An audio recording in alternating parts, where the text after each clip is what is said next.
Hi, uh, I'm Umair, and today I'll start my talk with something very interesting. This coin here, which is actually a Roman coin. It's called a denarius. The word that is used as a currency right now, dinar, comes from denarius. Now, the interesting part of this coin is that this was not excavated in Italy or somewhere in Europe. This was excavated at Karnataka. So, the idea behind this, putting this coin here was that when you see a piece of history, it's not just a footnote of a history that it's minted in silver, it has this much of weight, it has the photo of a particular ruler, but it means that it has traveled through the time. It came with a trader who might have freed someone, who might have freed a slave with this coin, or maybe bought a bunch of pepper from it. And that's the kind of memory that is attached to every single piece of history.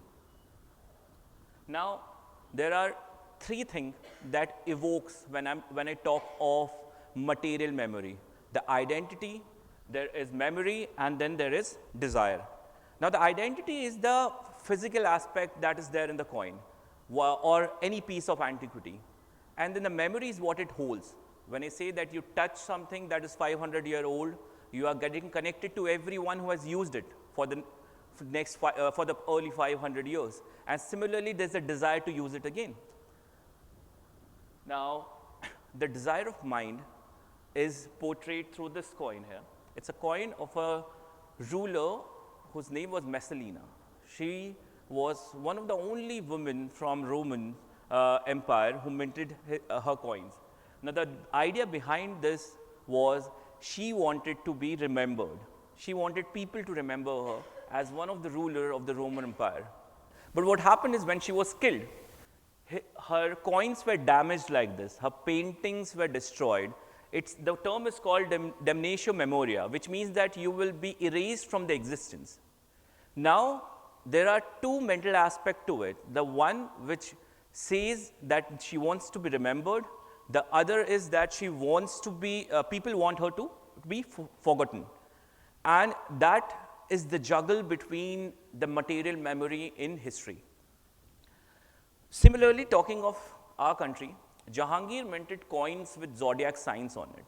Now, for a ruler to do it in 16th century, the clerics were really pissed that how can you mint coins that had iconography, because we cannot pray with these coins in our pocket.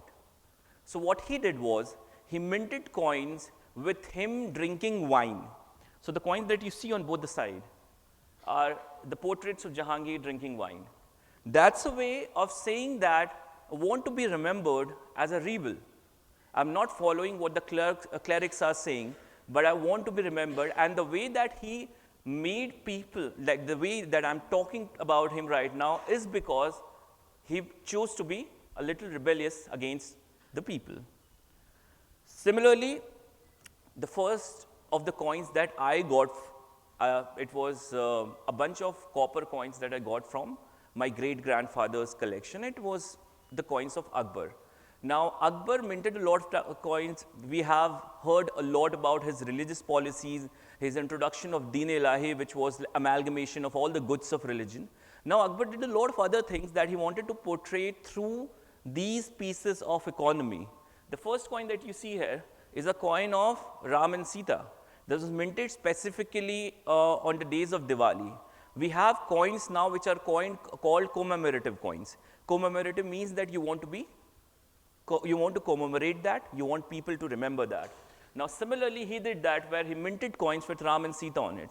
The coin on this side has Jalle Jalahu Allah Akbar written on it, which can be read in a way where he is saying that God is great, or maybe you can also read it as that I am the God. So, he is trying to portray that, somewhere all the line, he is trying to portray that he is a demigod. And that is something which comes with power. That is something which our brain tells us, that when you have that kind of power, you are the shadow of the God. That's what the rulers in the medieval ages called them. And another example of it is, this is a coin from the Yodhya Republic or Yodhya Jana. The word Jana means republic. Now, these were the people who were ruling in rural Haryana, and it was one of the earliest republic to exist in a subcontinent. And see, this is where they are not putting their figureheads next to the god, but they are putting their warriors, the people, next to a portrait of Shiva. Now, that's their way of saying that it's a republic and everyone is same. So now, coming to the main point of it, the hippocampus of a civilization. This is where we deal with the long-term memory. And when I say that, I'm talking of the ruins.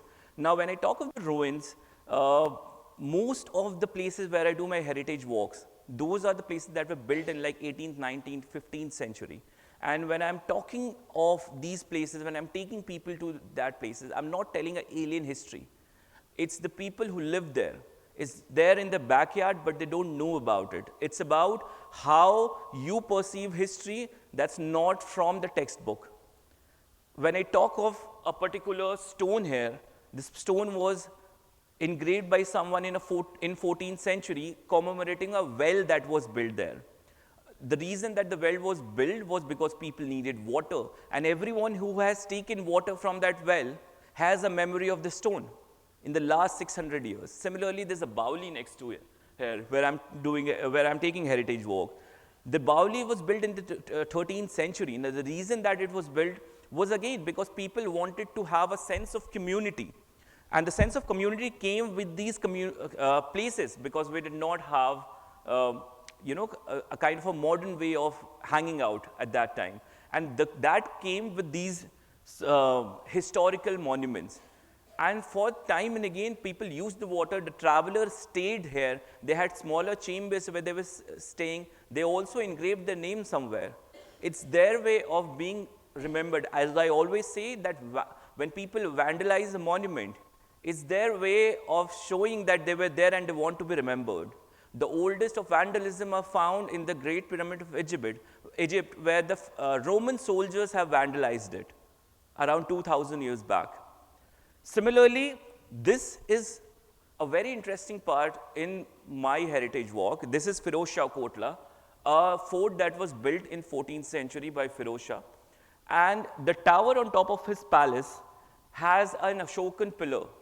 And the script that you see here is the script that was lost to time. It's called Brahmi. Brahmi was only discovered in the 19th century. Now, think of it from a perspective of a ruler, a sultan who's ruling in 14th century, who realized that these remote pillars that are scattered in his empire, somewhere in Haryana, somewhere in Uttar Pradesh, is important. And he wrapped it in 40 yards of silk, and he brought it to Delhi, and he put it on top of his palace because he realized that conserving this part of memory, conserving this part of identity is important. In fact, we have written documentation where he called the people from, the Pandits from Vrindavan to decipher it, but the language was lost.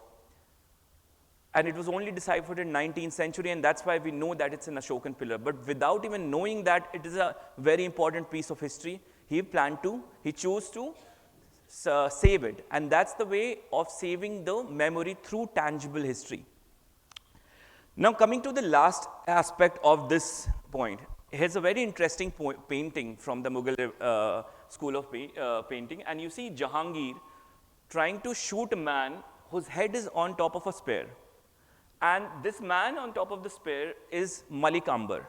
Malik Akbar belonged to the peninsular Indian, and he was the general who was never defeated by the Mughal army. He was an Abyssinian man, and Jahangir got so frustrated that he commissioned a painting where he is killing Malik Akbar standing on top of a globe. Now, this might look like a normal painting, but it's a propaganda. And the propaganda is as old as human history. And that's why I say the part of tangible history is media, even before when media did not exist. Now, the modern day portrait of it. We all know the three aspects of human civilization, basically where you are, the people are living, people are eating, and people are saving. But the aspect that we don't read, and that's not there in the Maslow hierarchy, is people's habit of collecting things. Since ancient human, they love collecting old like shiny rocks. We still do that. And when we talk of Carl Jung's idea of archetype, it says that human minds subconsciously follow a pattern.